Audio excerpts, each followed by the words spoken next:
Bonjour à tous et bienvenue dans un nouvel épisode de mon podcast sous l'auspice des muses. Je suis Céline de la Célinatech et aujourd'hui je vous retrouve pour une entrée de mon journal de bord un peu plus traditionnelle que celle que j'ai fait la dernière fois. Du coup pour le début d'épisode je vais m'autoriser à revenir sur cet épisode précédent que vous avez écouté la semaine dernière, normalement le jour où je posterai ce podcast, mais enfin bref. Qu'est-ce que vous en avez pensé ? Moi j'ai adoré.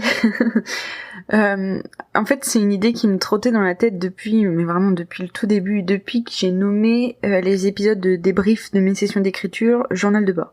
Et à partir du moment où ça s'est appelé journal de bord, je me suis imaginée en train d'être un aventurier qui avance avec ses amis, avec ses camarades dans un environnement hostile. Et j'avais vraiment envie, à la base je me suis vraiment posé la question de est-ce que je fais mes débriefs d'écriture en faisant des fictions comme ça. Et puis bon, c'était un peu compliqué de faire tous les épisodes en fiction. Donc j'ai laissé tomber l'idée. Mais comme la dernière fois c'était mon épisode 20 de mon podcast, et je me suis dit, vous avez vu.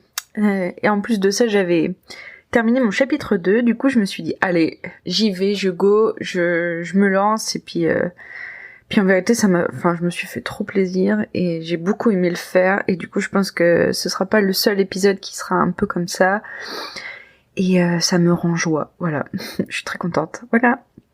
Alors, de quoi est-ce que j'ai envie de vous parler aujourd'hui ? Eh bien aujourd'hui j'ai envie de vous parler du fait que je suis en train de relire ce que j'ai déjà écrit pour me préparer à publier sur Wattpad. Ah oui, encore Wattpad. Vous en avez marre, n'est-ce pas ? Non, je rigole. Le jour où je publierai ce podcast, ce sera le mardi, je ne sais pas combien juin. Je vais regarder sur mon calendrier, vous m'excusez 5 minutes. Donc on sera le mardi 25 juin, et bien je vous annonce que le vendredi 28 juin, il y aura le prologue de mon histoire disponible sur Wattpad, et voilà, je le dis comme ça, je suis engagée, et j'ai interdiction de le faire. Et d'ailleurs, Céline qui est en train de faire le montage de cet épisode, tu n'enlèves pas ce passage, tu le fais, c'est tout, voilà. Donc voilà, ça va se passer comme ça. Donc voilà, le vendredi 29, vous aurez le prologue de mon histoire sur Wattpad. Je suis en train de travailler cette mise en ligne. Donc pour moi, ça veut dire relire ce que j'ai déjà écrit, retravailler certains passages si j'en ressens le besoin, faire une jolie couverture pour mon roman, trouver un titre pour mon roman, maîtriser mon compte Wattpad. Comme ça, vendredi prochain, je pourrai faire ça tranquillement, sans pression, et plutôt dans la joie et la bonne humeur, parce que je suis tellement pressée d'être lue. Je m'en fiche, en fait, ça y est, c'est bon, je m'en fiche. Je veux dire, maintenant, quelqu'un pourrait même me dire que ce que j'écris, c'est vraiment de la merde, et que je devrais songer à arrêter, ça me rendra heureuse, parce que quelqu'un aura lu. Oh là là, non, je suis un peu dans l'excès, je sais pas. Je suis de très bonne humeur, en fait. Donc, vous entendez cette bonne humeur qui transpire là. En fait, ce qui me rend aussi de très bonne humeur, c'est qu'aujourd'hui j'ai reçu les photos issues du shooting photo professionnel que j'ai fait pour acter de mois à mois que ça y est, je suis une professionnelle, et que ça y est, j'ai lancé mon projet. Et du coup, je ne suis que joie, car mon projet est dans ma tête, mon projet et mon business et sont officiels, et du coup, je suis sur mon petit nuage en mode Son Goku, même si j'ai pas une queue de singe. Bref. Je vais essayer de me concentrer. Si, je vous ai dit tout ce que j'avais à faire pour publier sur Wattpad, et donc en ce moment, je suis en train de relire je suis en train de relire ce que j'ai écrit, et ma foi, qu'est-ce que j'ai été dure envers moi-même, en fait, jusque-là, parce que, je sais pas si vous vous souvenez, mais dans la plupart des épisodes d'avant, je vous disais, oh, le prologue, je l'aime pas, j'ai mal écrit le prologue, j'écris pas bien mes descriptions, j'écris pas bien ci, j'écris pas bien ça. Eh bien, Céline, plus 1 ou 2 semaines, qui relit les textes qu'elle dit ne pas aimer, trouve que finalement ça passe très bien, et que peut-être que ce sera retravaillé, mais on verra plus tard quand j'aurai un peu roulé ma bosse et que j'aurai un petit peu avancé dans le roman et tout. Là, j'ai pas j'ai pas le temps de retravailler le prologue, le chapitre 1 et le chapitre 2, alors que j'ai écrit que le prologue, le chapitre 1 et le chapitre 2. Donc voilà, donc je vais profiter de cet élan de pure joie pour voilà, goûter ce que j'ai écrit de manière un peu plus objective, en me disant que finalement ça tient très bien la route. Donc ce qui fait que ça me renforce dans l'idée que ça y est, je vais le proposer au monde, parce que ouais, c'est bon, c'est prêt. Et du coup aussi, qu'est-ce que je voulais... Ah oui, je voulais vous parler du fait qu'il y a un personnage. Oh là là. Je sais pas si je vous en ai parlé dans un autre épisode. Si, bah en tout cas je vous ai parlé du fait que j'étais bloquée parce que j'avais la sensation de ne pas avoir de quête principale dans mon histoire et que j'avais eu une conversation fort instructive avec mon conjoint pour débloquer ça. Et donc la situation est totalement débloquée et en fait elle est tellement débloquée que j'ai inventé un nouveau personnage. C'est un personnage que j'ai inventé parce que j'avais besoin d'un love interest pour un autre de mes personnages. J'ai pas envie de vous spoiler, du coup vous saurez pas. Mais vous allez comprendre très vite, je pense. Bref, et donc il y a voilà ce qui me rend aussi très très euphorique, c'est que j'ai créé ce nouveau personnage et que il répond à plein de problématiques, il répond à plein de petites zones de flou que j'avais, il rend les choses vraiment plus claires dans ma tête, et en plus de ça, moi j'adore créer des personnages, j'aime trop ça, je crois que si on pouvait faire des romans juste en créant des personnages et en les inventant, ce serait vraiment parfait pour moi, parce que c'est exactement ce qu'il me faut. En tout cas, c'est là où je m'éclate le plus. Et là, du coup, le fait d'avoir un nouveau personnage à créer, donc d'aller sur DeviantArt pour lui chercher son portrait qui correspond exactement à ce que je veux, travailler son caractère, m'amuser à lui faire des citations, m'amuser à imaginer des scènes où il intervient, etc. Bah, en fait, ça me met ça booste ma créativité, et je pense tout le temps à lui, et du coup, comme je pense tout le temps à lui, je pense tout le temps à mon roman, et comme je pense tout le temps à mon roman, et ben, il avance. Et donc ça, c'est cool. Et il surpasse pas ce que je ressens pour les autres personnages, hein, parce que les autres personnages sont toujours aussi importants pour moi, mais c'est juste que comme il a un caractère nouveau, et un caractère un peu particulier, particulier non, hein. Je pense que c'est le perso le plus mainstream de mon roman, mais en attendant, il a un caractère un peu piquant, un peu sarcastique, et je me suis carrément amusée à faire une citation de lui de lui ou elle d'ailleurs, hein, parce que je dis lui en tant que le personnage, hein. Vous saurez pas quel est son genre tout de suite quand même, mais vous saurez très vite. Parce que du coup il fait partie des personnages, en fait, oh là là, je suis désolée, je suis tellement dans une bonne humeur que je saute que j'arrive pas à faire mes phrases correctement. En fait, au début de mes chapitres, j'ai décidé de faire des petites citations qui explicitent un petit peu des petits détails comme ça que j'ai envie de vous raconter, mais que je vois pas où les placer dans le corps du texte. Du coup, je profite du début du chapitre pour faire cette fameuse petite citation. Bon, je suis pas la première à faire ça, loin de là, et je suis même très très inspirée de quelqu'un qui le faisait régulièrement. Et du coup, en fait, ça me permet d'intégrer... Enfin, je me suis dit, j'ai remarqué que ça m'a permis d'intégrer certains personnages avec lesquels vous allez créer des liens, alors qu'ils arrivent que à la fin du tome 1, voire dans le tome 2. Et je ne suis que joie, parce que ça c'était un peu une frustration pour moi de me dire que vous allez rencontrer Royel super tard, que vous allez rencontrer ce fameux personnage super tard. Et je me disais, bon, c'est normal, parce que là, les héros, ce sont Chiaki et Lanaël.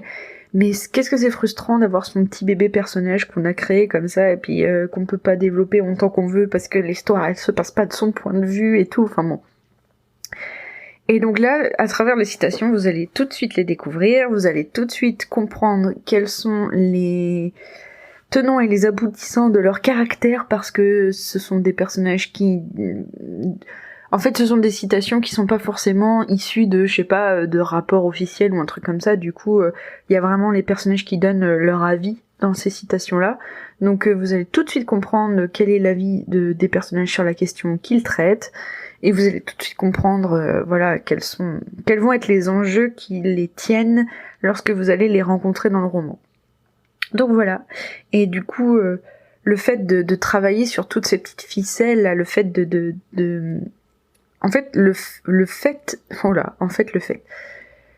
le fait d'être vraiment la marionnettiste qui est en train de mettre des fils partout, qui contrôle un peu tout, à la fois qui fait bouger les petits buissons, à la fois qui fait bouger les personnages, qui fait bouger, voilà, d'être un petit peu la déesse de mon monde. Non, je rigole. En tout cas, c'est vraiment cet élan créatif me met dans un état, en fait voilà, là l'état dans lequel je suis pour ce podcast, c'est tout à fait correspondant à ce que je ressens quand je suis en flow pour mon roman. C'est une espèce d'euphorie comme ça, mais ce que je disais d'ailleurs dans l'épisode précédent qui était fictif, hein, en fait quand j'écris, pour moi, avant de me mettre à ma séance d'écriture, c'est un chemin de croix. Il faut vraiment que je me force, que je me dise, allez, tu t'y mets, arrête de procrastiner, arrête de faire des trucs à côté, voilà, maintenant tu t'y mets.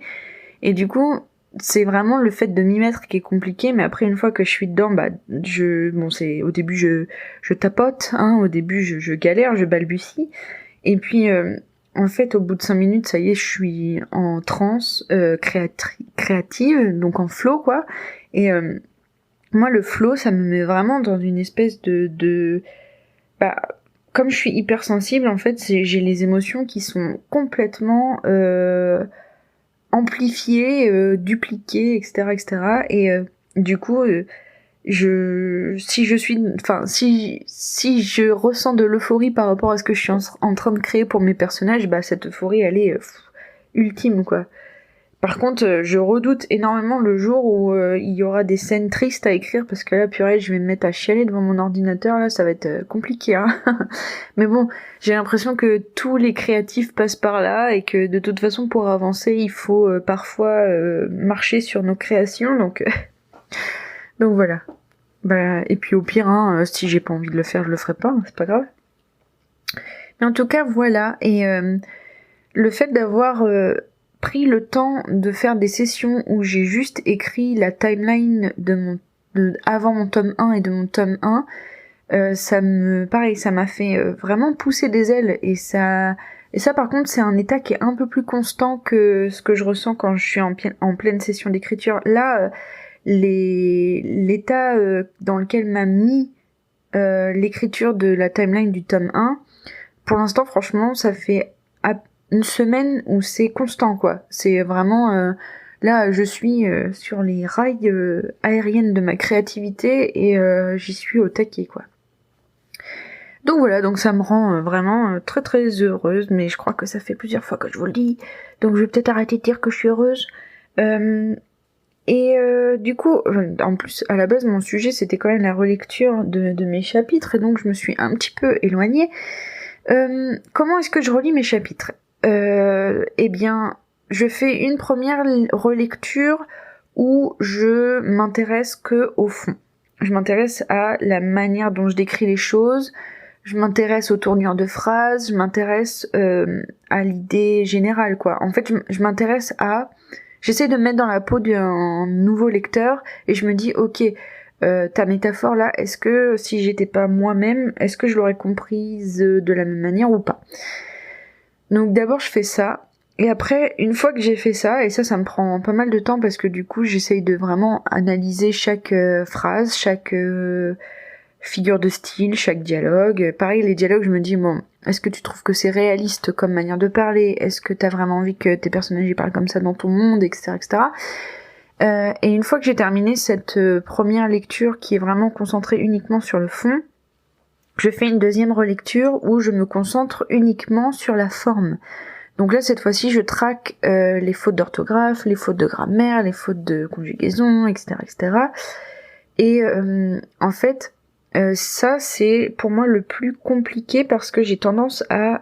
en fait, je me concentre beaucoup plus facilement sur le fond que sur la forme, et je pense que c'est normal, et je pense qu'on est beaucoup à être comme ça, parce que du coup finalement, si vous voulez, moi les fautes d'orthographe, je m'en fiche un peu. Mais du coup je sais que c'est quand même important évidemment dans la normatisation de la langue. Oh là là, je suis pas sûre de mon mot là, bref. Mais bon.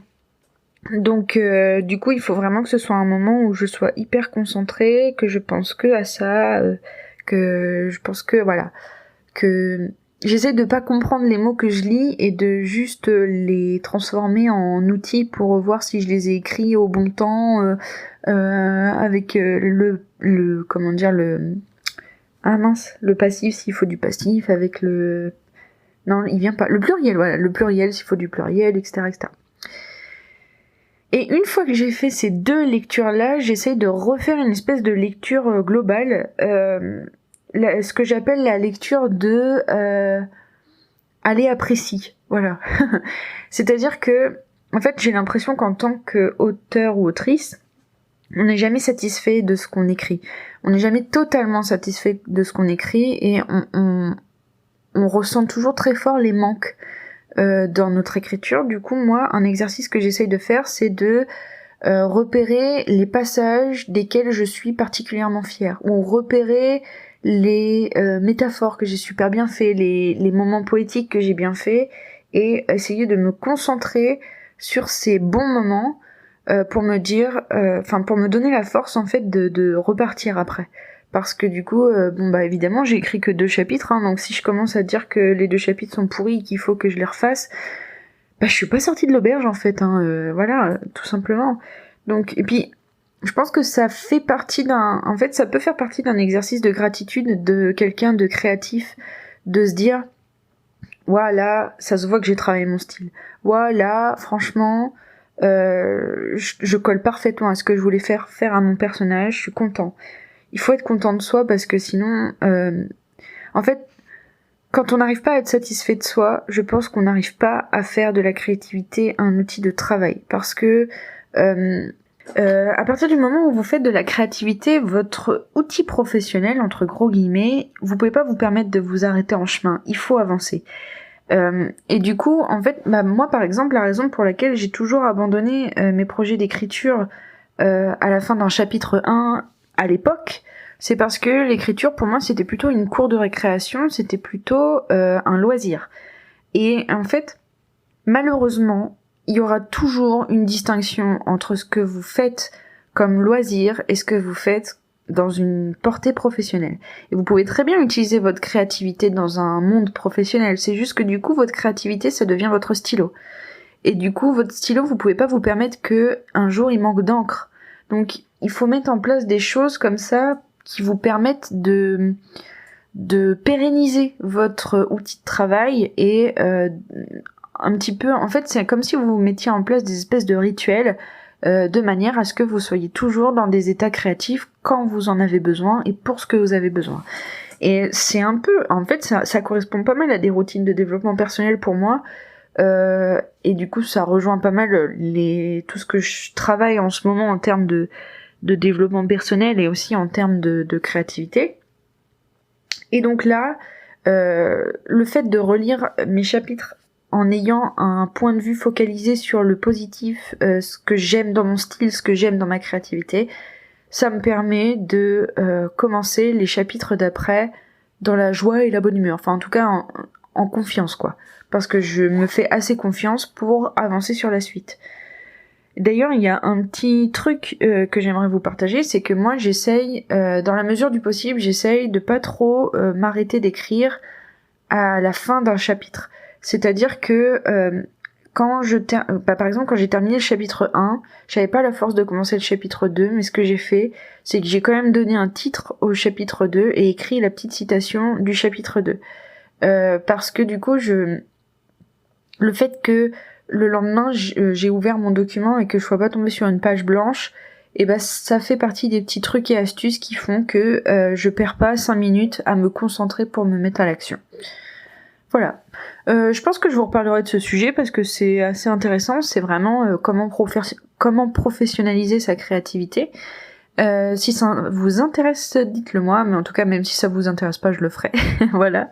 Allez, merci de m'avoir écouté jusque-là. J'espère que pour la prochaine fois, vous allez vivre un moment de joie aussi intense que ce que j'ai ressenti quand j'ai commencé à tourner cet épisode.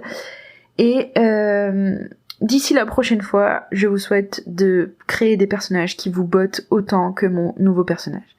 Allez, ciao!